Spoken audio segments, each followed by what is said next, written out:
Esta noche, amigos, preparad armas, pertrechos y bagajes, porque nos vamos de viaje. Vamos a utilizar la imaginación para viajar a una de las épocas más fascinantes de toda la historia española, el siglo XI. Y la figura más destacada de ese siglo XI, sin duda, la tiene Rodrigo Díaz de Vivar, aquel que unos y otros llamaron el Cid Campeador. La figura del Cid, mitificada en exceso por los cantares de gesta, siempre ha hecho soñar a todas las generaciones. Era motivo para idealizar las situaciones más ventajosas y profundas. La entrega, el entusiasmo, la lealtad a su rey, pero también el exilio forzoso. Tiempos de conquista, tiempos de aventura, tiempos de guerra. Como os digo, estamos en el siglo XI. La situación en la península es muy conflictiva, muy complicada. Los reinos cristianos andan enfrascados en tremendas guerras civiles, pero los reinos árabes no iban a la zaga. Es difícil explicar cómo estaba la configuración geográfica de nuestro territorio.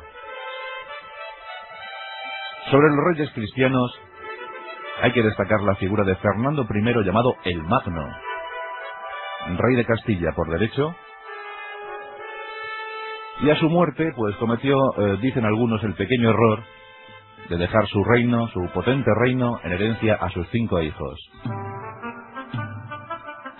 Luego entraremos en detalles. Vamos al bando árabe. Ya sabéis que la presencia musulmana en España se prolongó por más de 780 años. Aquellas tropas invasoras a cuya vanguardia iban Tarik y Muza realmente lo hicieron muy bien. No encontraron apenas oposición y encima vieron como muchas poblaciones visigodas se sumaban a su esfuerzo. En el siglo X España vive un momento de esplendor, y ese momento es procurado por los Omeya, la dinastía Omeya, el gran califato de Córdoba. Pero aquel califato se extinguió dando paso a los reinos de taifas. ¿Qué significa taifa? Taifa es una palabra bereber que significa tribu, familia.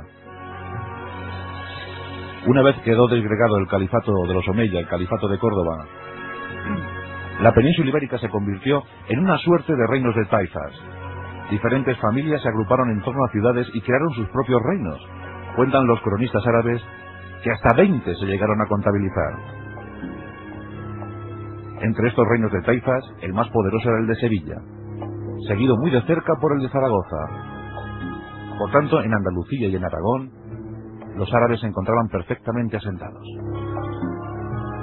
Estos reinos de taifas tenían sus propios ejércitos, y en esos ejércitos muchísimos mercenarios, pero mercenarios cristianos y árabes.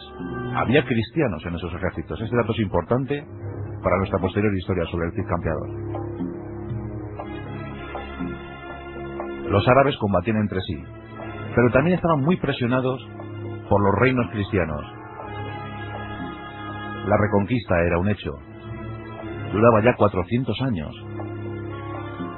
Y todos querían hacerse con el mayor número posible de ciudades y territorios.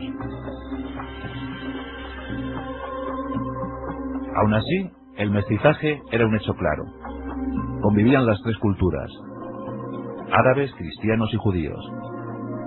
Había una estupenda clase profesional, una notable burguesía, un buen comercio. Pero una cosa no terminaba, y esa era la guerra. La guerra, siempre la guerra.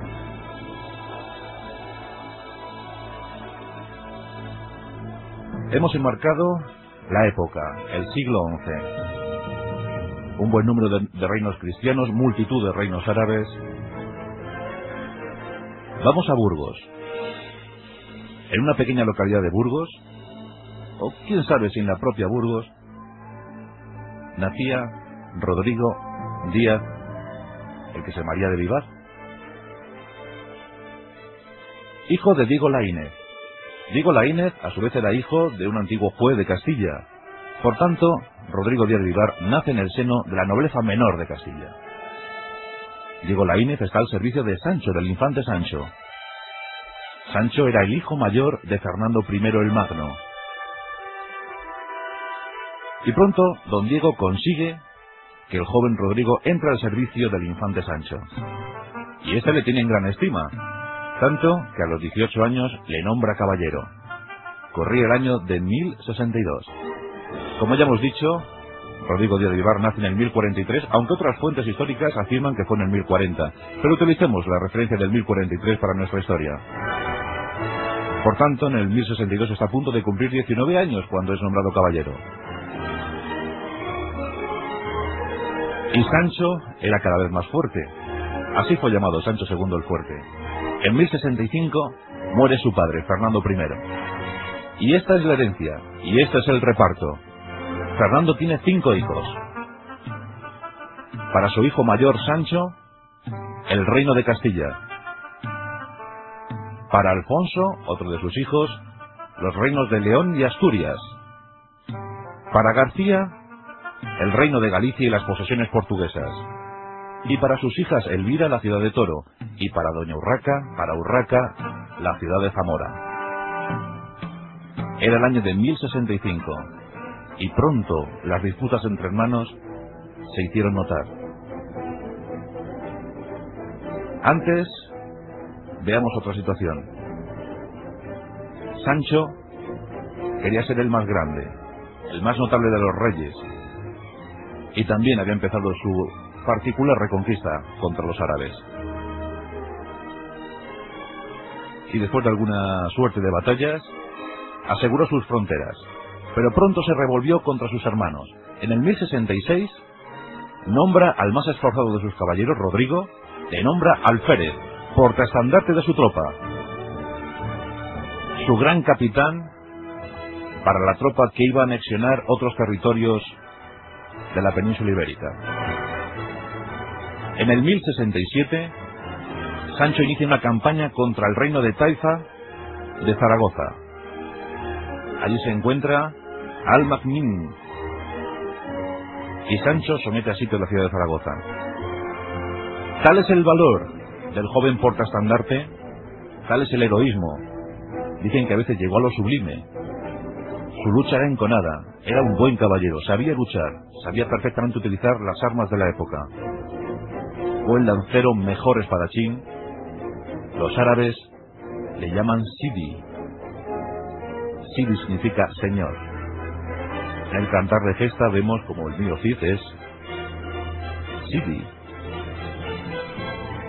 Y ese nombre fue utilizado por los árabes cuando hablaban de Rodrigo Díaz de Vivar. Algún cronista llegó a decir que sin duda era el milagro de su Dios. Nada más y nada menos, don Rodrigo Díaz de Vivar, el milagro de Dios.